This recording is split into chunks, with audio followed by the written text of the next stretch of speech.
Secretary Corazon Davis at syempre kay Tita Winnie. Thank you, Tita. Have a nice day.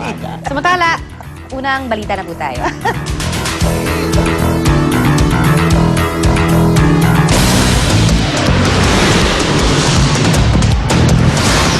Ang mga unang balita sa umagang ito. Ilang lalawigan sa Northern Luzon, hinagupit ng bagyong Dindo. Metro Manila, nagaranas din ng pabugso-bugsong ulan. Pinakasariwang balita hinggil sa masamang panahon, alamin. Barangay Chairman patay matapos pagbabarilin ng dalawang di pa kilalang suspect sa Quiapo, Maynila. Tumatawid na lalaki, kritikal matapos mabangga ng motorsiklo sa Commonwealth Avenue. Rider ng motor, malubhang nasugatan din. Porter sa Zamboanga Port, patay matapos magulungan ng truck. At Kapuso star Jackie Rice, cover girl ng isang men's magazine para sa Hulyo. Huwag pahuli, tutok na sa unang balita.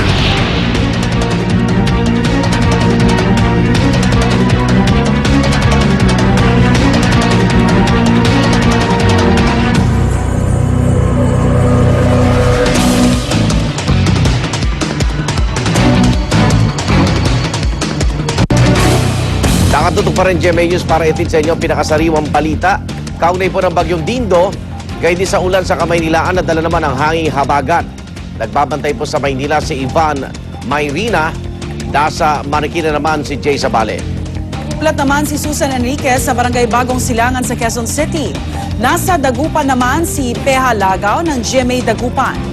At para sa latest sa galaw ng bagyong Dindo, makakasama po natin ang ating resident meteorologist na si Nathaniel Cruz. Alamin na natin latest sa bagyong Dindo mula sa ating resident meteorologist na Ginoong Nathaniel Cruz. Bang Tani, good morning.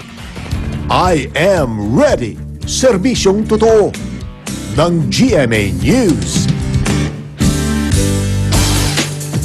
Salamat, Igan. Binabantayan na natin ang paglabas ngayong umaga sa Philippine Area of Responsibility nitong bagyong si Dindo na naglandfall na nga kagabi dito sa extreme northern Luzon. Good news din po, wala nang nakataas na public storm warning signal sa anumang bahagi ng bansa. Muli po ito ay dahilan sa paglayo ng unti-unti ng bagyong si Dindo. Sa pagtataya ng pag-asa, huling namataan ang bagyong Dindo, 215 kilometro dito po sa Kanluran, Hilagang Kanluran ng Lawag City. Taglay pa rin ito ang lakas ng hangin na 75 kilometro kada oras at bugso na aabot sa 70 kilometro kada oras.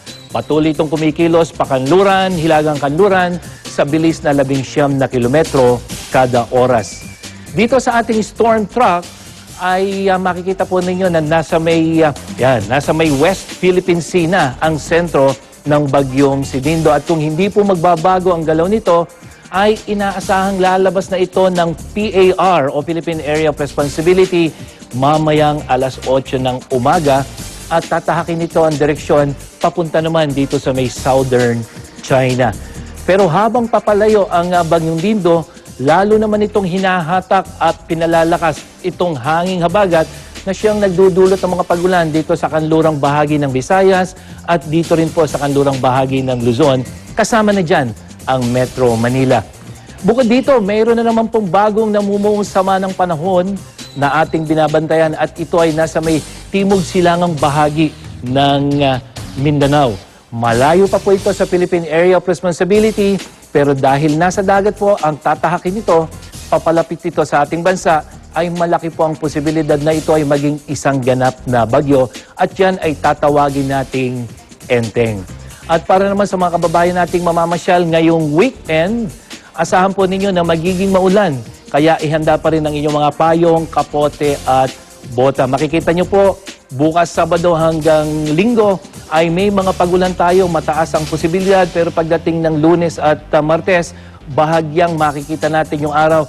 Unang-una po dahil bahagyang hihina yung hanging habagat at pagdating ng Miyerkules, muli na naman tayong makakaranas ng mga pag-ulan. Ano man ang panahon, magplano, magsiguro, makibalita sa GMA Weather. Ako po si Nathaniel Cruz para sa I Am Ready, serbisyong totoo ng GMA News. Salamat, Mandani. Alamin natin sitwasyon sa Baywalk sa Maynila. Mula naman po kay Ivan Mayrina. Ivan, Magandang umaga, Igan. Sa kasalukuyan ay kalmado itong Manila Bay at hindi rin tayo nakakaranas sa mga pagulan sa mga sandaling ito. Bagamat kani-kanina lamang ay bumuhos ang mahinang ulan lamang. Pero nakikita natin mabigat pa ang mga ulap at mukhang makakaasa pa tayo ng mga pagulan sa mga susunod na oras. Kung maalala natin, Igan, nitong nakaraang taon dahil sa storm surge hatid ng Bagyong Pedring, bumigay ang ilang bahagi ng seawall ng Manila Bay at kasunod dito ang nakakagulantang na mga pagbaha sa kahabaan ng Rojas Boulevard at ang mga kalapit na hotel at establishmento dito. Halos hindi nadaanan ng Rojas Boulevard noon at ang mga napinsalang establishmento kinailangan magsara ng ilang linggo. At ngayon, Igan, muli nang binuksan ng Baywalk sa Manila Bay, tampok ang bagong tayo nitong seawall. Pero ang tanong ng marami, handa na bang salagin ng bagong seawall ang hagupit ng mga paparating na bagyo? Yan daw ang siniguro ng Department of Public Works and Highways sa kanilang pagsasaayos ng seawall. Ilang mga panibagong safety features ang inilagay dito.